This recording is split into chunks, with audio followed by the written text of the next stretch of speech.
Mary Robinette Kowal, you are the president of SIFWA, which is the Science Fiction and Fantasy Writers of America. You all recently were involved in the case between Alan Dean Foster and Disney. Alan Dean Foster, for people who've never heard of him, has written literally hundreds of books. But specifically for our purposes, he wrote the novelization for Star Wars and also for the Alien movies. We were approached about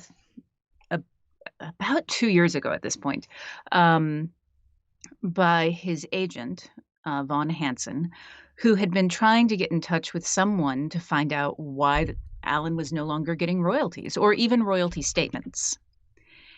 Because we knew the books were in print and could not get anyone to respond. So finally came to SIFWA's grievance committee, which we call GriefCom. They spent several more months attempting to get Disney to respond, and finally got someone who responded by saying that Disney had purchased the rights but not the obligations to publish the books. And this was a lawyer and within Disney. And the way GriefCom works is as soon as a lawyer comes in, they have to kick it up to the executive team, which is the executive director and specifically the president. So at that point, I got involved. That was in August of 2019.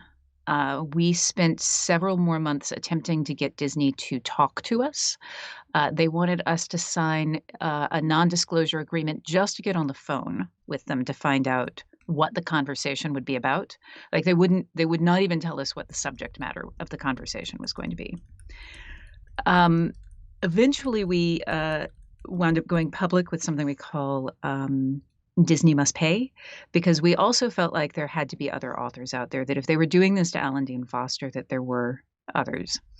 We found out that that's true. They were not paying James Caan, who wrote Empire Strikes Back.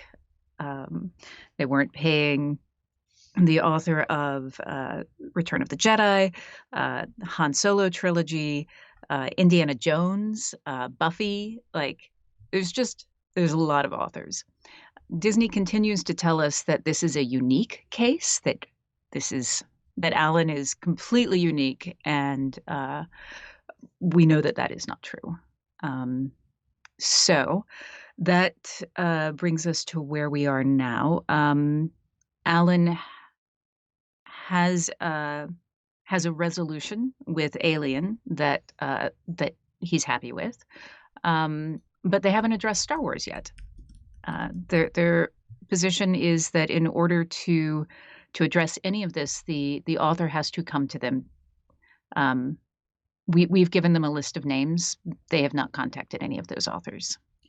So I talked to Disney only related to Mr. Foster, and they did say that they couldn't really say much because of the NDA. Disney's original statement was, quote, "We are carefully reviewing whether any royalty payments may have been missed as a result of acquisition integration and will take appropriate remedial steps if that is the case." You're saying that it wasn't, the entirety of his claim has not been addressed. Because that is okay, correct. because so in my conversation with them, I guess I didn't know that, so I just went with what they were saying. We've reached an agreement. So you're saying there's still an outstanding issue to deal with. Mm-hmm. Yeah.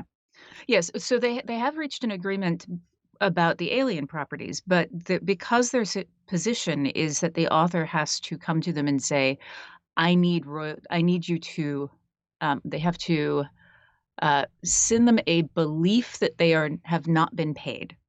And it has to come from the author or the author's agent. They will not accept it from anyone else. Can I ask you real fast, when you are a writer, are there contracts with companies like Disney? Yeah. Okay, so it's not just left up to chance. That, okay, because just as somebody who worked in kind of showbiz, I guess, not that people want to think of journalists that way, though they probably already do at this point. We always had contracts, and it was, it's just right there. Like, you follow the contract, so you get paid on these days, and so it's not fair for someone to say we just we just didn't know that we owed you, and you have to come to us to let us know. There is a contract. Yeah, there is a contract, and part of the contract is that he's supposed to get regular royalty statements also. So those have stopped. And like, it's not unusual for a book to go out of print or not be selling enough for there to be no royalties, especially with media tie-ins, because the contracts are frankly terrible. Um, but not these properties. And even if this was that case, the author is still entitled to a royalty statement so that they know where they are, like how close they are to earning out. Earning out means that for people who aren't familiar with this, authors are paid an advance against royalties. So they say, we think you're going to make this much money. You can have it up front. And then as you earn royalties on each book, then that pays out that initial advance. And then you start getting royalties after that. So it's not unusual for it to take a long time to earn out royalties. But you have to get the royalty statements. And they weren't even sending those out. What kind of money are we talking here? Like, what kind of is this in the tens of thousands, the hundreds of thousands, the millions of dollars? Like, what does Disney owe, in your opinion? So bear in mind that I am absolutely not going to be able to talk about specifics. Okay. Because that gets into stuff that is private to the authors. Right. But it is, we are talking, for some of these authors, we are definitely talking tens of thousands of dollars. Okay. And enough that it's not that on principle it matters anyway, even if it's $5. But I was just curious, is this, you're banking on being able to pay your mortgage, whatever else, and this is kind of money that would change that? Yeah. Yeah. Especially if you're someone like Alan who, has advanced cancer, and an ill wife. One of the other authors, most of the Star Wars authors, the ones who are writing that initial trilogy, they are not young people. And this is the kind of money that can make a big difference. And also, like, in general, for authors, what you want to try to do is you want to try to diversify your income stream. We are fundamentally freelancers. We're freelancers writing fiction, but it's still a freelance thing. So you need a lot of different income streams. And aside from this, you are contractually obligated to pay someone. It's necessary to be able to function. Do you think that Disney budged a little bit because of public pressure? What's it like dealing with them from your end? Does it require a significant amount of other eyes on that corporation to settle up, or is it, give them a benefit of the doubt, maybe they just, they're just busy? I'm just curious, like, what level of kick in the pants have you had to engage in to get these negotiations going and finalized? This is not the first time that I've had to kind of step in, and to talk to a company that is not doing the right thing. And there's kind of two modes that we can go. One is where we are cooperative and we all recognize that what we want is for the author to be paid and that the company has made a mistake. Sometimes we agree that they have made a mistake as opposed to just being terrible at their jobs and bad people. But the cooperative method means that we can work together, and when the author has a problem, they can come to us and say, hello, I don't understand, or I'm having this problem. We can go to the company and they're like, oh, okay, we will fix that immediately. So that's the cooperative mode. And then there's the bullying mode, which is where we have to do a lot of publicity and yell about it. We don't like using that mode. It's not good for the authors. It's not good for anybody. That so far has been the only way that we have seen Disney move. And I have tried my level best. We sent over a list of suggestions to them. The suggestions were really complicated things like put a thing on your FAQ about how an author who's missing royalties, who they should contact. We sent them a sample of the email that we were going to have authors send to them. It's like, what subject line would you like on that email when authors are contacting you? They wouldn't even give us a subject line. Um, it's what information would you like for an author to tell you when they contact you? And the answer to that was just tell them to contact me. Hmm. How do they compare with other organizations that you work with on the same issue? Uh, so I should say that I think that the people are all probably lovely people. The corporate, the Disclaimer. disclaimer, um, the corporate policy of non-cooperation is astonishing. Here is an example. One of the authors that we're helping, because Alan is not the only one that we have connected with them. One of the authors that we were helping came to us and said, "I'm having trouble with this form. They've asked us to sign a vendor form, and it's like 40 pages of vendor form, another 13 pages of privacy policy. Like I don't even know what I'm signing. This is so long." And so I said, "No problem. I have a contact at Disney. I'll get a copy of the form. We'll run it through our legal people. I'm sure it's fine. It's a vendor form, but I'll just get our legal people to write a one-pager, and then you know what you're signing." So I asked Disney for that, explained why I wanted it, and the response was, "No, we're communicating directly with that author, and we will continue to do so." I'm like, "The author does not understand this form. This is not a gotcha. I'm just trying to smooth this out. There's a friction point. No, we are communicating directly with that author, and we will not share that." And it's like, and we got the form by other means because it's something that literally thousands of people sign, and it was fine, but it was such an unnecessary roadblock.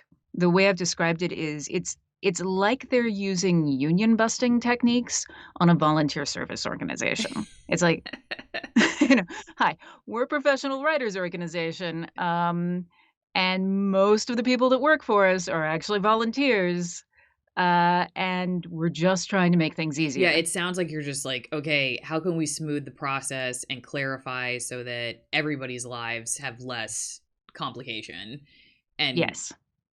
the process just moves more quickly and expeditiously for all Yeah. parties involved. That's what I'm Yes. hearing Yes. anyway from you. Yeah. Yeah. Yeah. I mean, that is literally like I could be writing novels, Yeah. but I am just trying to help this person get Yeah. paid. So what can the public do if they're watching this and they say, "Hey, we're interested in getting involved." What can just a fan of Foster's work do, or other writers' work do to help? Sure. So the big one is hashtag Disney must pay. If you are a stakes holder in Disney, write in and let them know that you're not happy with the fact that they aren't cooperating with the author organizations. We wound up contacting many of our sister organizations like Authors Guild, HW, Horror Writers of America, Romance Writers of America, Sisters in Crime, and we've had to form a task force, a multi-organization task force. Um, One of the other things that I would say is that if someone has written for a property that was acquired by Disney, um, so anything that Disney bought like 2015, uh, anything that used to be its own thing and has been acquired by Disney, check your royalty statements. If your favorite author is writing for Buffy for Boom Studios, uh, which is owned by Disney, tell them to check their royalty statements, especially for the older work, because Disney is not contacting I'm them. curious, has anything changed in the year of COVID? Has that made things different in any way? I've just happened to think of that. I'm just curious if that's taken any toll on this process.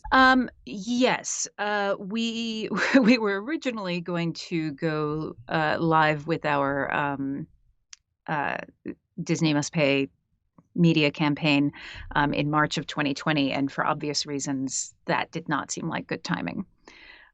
But the other things about it have, in some ways, made it a little bit easier because so many of the organizations are now used to having Zoom calls, and so it's in some ways easier to get together to organize things.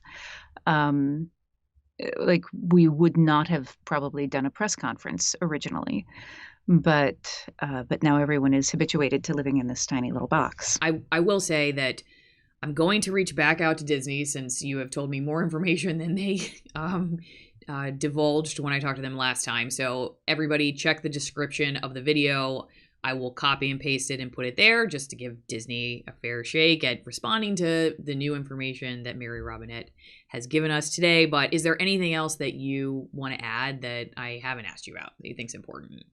One thing that I will say is that very often people want to boycott an organization, and we are actively asking that people not boycott because that hurts all of the other creatives that are involved. And Disney has been paying, this is the thing that's so confusing, they have been paying royalties on all of the new properties. It's just these older things. And again, like I honestly feel like what happened was that, they bought Lucasfilm and that there was a box of contracts that just didn't get transferred. But uh, but that's not the behavior that we're getting from them. I'm showing people It, this statement, your previous statement. You all are going to have a new one come out. So everybody make sure, check the description if you see this, say, what, first week of March, second week of March, and we'll have new updated info. And again, going to reach out to Disney and see if they can respond to some more of these claims that they did not tell me about when I talked to them last time. But this original statement, I guess this was written, well, you have the beginning of this, yes. right? And then you go into a letter that Alan Dean Foster wrote. Dear Mickey, we have a lot in common. You and I share a birthday, Yeah. November 18th. Okay. And I like how he ends it. The way you do anything is the way you do everything. I'm not feeling it. So, Yeah. well, Yep. I continue to not feel it. yeah. It looks like he did do so. All right. So this is the press conference too. So we'll put the link in the description. So if people want to watch that too, they can watch it, right? As well. Yeah. Okay. Well, Mary Robinette Kowal, president of SFWA, the Science Fiction and Fantasy Writers of America. I appreciate it, and definitely maybe if there's changes, you come back on the channel and give us an update